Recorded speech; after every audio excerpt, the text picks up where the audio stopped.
Hello guys, so this is me, Lucky Spark, and I'm back again for another video guys.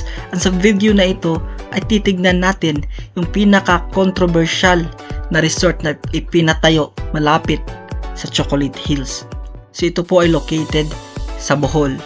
At marami pong mga netizens ang nagalit at pumuna kung bakit pinayagan ito ng DENR na itayo ang ganitong klaseng resort mismo sa Chocolate Hills. Ang Chocolate Hills sa Bohol ay isa sa mga kilalang destinasyon sa Pilipinas at kamakailan ay nagkaroon ng kontrobersya dahil sa pagtatayo ng isang resort na malapit sa mga burol.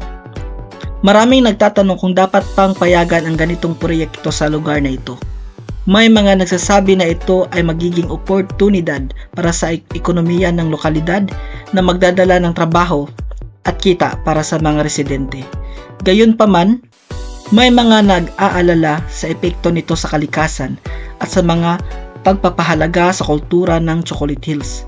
Mahalaga na isaalang-alang ang pangmatagalang epekto nito sa lugar at tiyakin na walang environment na nasisira sa pagtayo ng ganitong klaseng resort mismo dito sa Chocolate Hills. So guys, ano yung pananaw nyo sa issue na ito? Comment po kayo kung payag kayo sa ganitong klaseng struktura na itayo dito malapit sa mga burol, or hindi kayo payag. At ano dapat ang aksyon ng lokal na gobyerno dito sa itinayo na resort? Yun lamang po guys, at tignan po mabuti yung video na ito.